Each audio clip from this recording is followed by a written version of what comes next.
Hey guys, Drifter here. Welcome to Advanced Warfare in Depth. In today's episode, we're reviewing the SAC3 Thunder and Lightning. This is not an elite variant of the SAC3. This is actually the Marksman variant, and it's one of the most underrated variants in the game. This is one that you hear almost nobody talking about, but is actually rather good.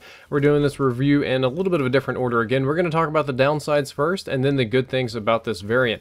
First of all, it is a negative damage variant. I don't often recommend these, but we have a long-range damage decrease from 18 to 16. It's only 2 points of damage, and it doesn't look quite that bad, but what it's going to mean is at long ranges you're going to need 7 shots to kill instead of 6. In Call of Duty games, most submachine guns take 6 shots to kill at long ranges. This has been true for many games. 7 is very frustrating. 7 is kind of like the AMR-9. 7 is going to feel like a hit marker machine. It's only one different, but it's going to feel really bad to you if you're using this weapon at long ranges. However, the maximum range, or the maximum damage drop range is really far away, so the damage won't actually decrease to this until after 35 meters. So this damage drop only matters after 35 meters, and I can guarantee you that you won't be hitting anything at 35 meters with the SAC3 akimbos. It won't even cross your mind to think about shooting anybody that far away, so it won't matter whatsoever. It may have less damage at long ranges, but you are never, as long as you're a sane individual, going to use it at the range at which it would actually affect the performance of your gun. It does, however, have a 15% range buff to all other ranges. This one's kind of like the ASM1 magnitude, with the exception of the long range decrease. Everything else is buffed, so the overall damage over range increases. It's actually very nice to have on your SAC3 because it can 4-shot kill, and considering that you're shooting 2 at a time, that means you can kill in 2 we'll say 2 cycles of the weapon, so that's very nice for you. The next penalty on the SAC3 Thunder and Lightning is that it has 10% more view kick, and all I can say to that is, who cares if it has more view kick? Typically, you aren't going to be experiencing very much of that anyway, and it's hipfire, and it's very easy to correct to begin with.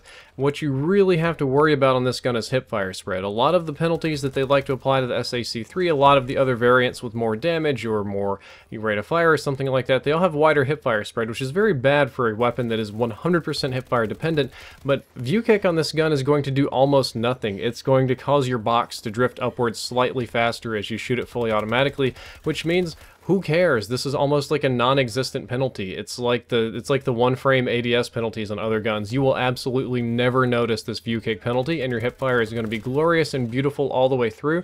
And I think that this is one of the best SAC3 variants, and it is by far the easiest to use. Some of the other ones are kind of neat. They shoot really fast, they deal high damage, you actually have some movement speed increases, but they're all kind of more niche weapons. They're more complicated, they take some effort. This one is a lot like the ASM1 magnitude. You just have that flat range buff, and that makes the entire performance of the weapon better, and none of the other downsides are really even worth mentioning. As for the attachments that I think are best on this weapon, I feel that this is best with rapid fire and extended mags. Both of the guns do shoot a little bit slow. Rapid fire pulls it up to the next frame rounding benchmark, so that's kind of nice. Rapid fire is always good on the SAC3, even though it does kind of hurt your hip fire a little bit. It's not too bad. Extended mags is going to give you more ammo to dump downstream, because with rapid fire you'd end up reloading really fast, kind of frustrating.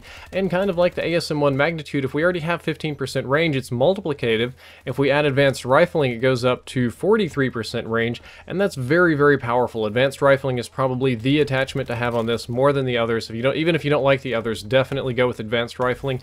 And there is some validity with trading off rapid fire or extended mags for laser sight. Nothing wrong with tighter hipfire spread if you like it, but laser sight is not the most effective attachment in advanced warfare. Just a little tidbit about me, I'm kind of an akimbo specialist. I've been doing akimbo weapons since Black Ops 1, akimbo Scorpions. I did them in Modern Warfare 2 a little bit, not quite as much. I've been doing akimbo in every single game, and I think the SAC3 are fine akimbo weapons. When I first started playing Advanced Warfare, it was actually my best weapon. I have a ton of kills with them. If you look up my stats online, you're going to see that it's probably going to say it's my preferred weapon. These are very good weapons, and this is a very good variant, and I would highly recommend that you try it out. Well guys, that's all for this episode of In Depth. I hope that you enjoyed it and you learned something useful. If you did, don't forget to like, favorite, and subscribe. You could also check out the previous episode, which is on the TAC-19 Bang Stick, and the next episode is going to be on the Mark 14 Eclipse. Drifter out.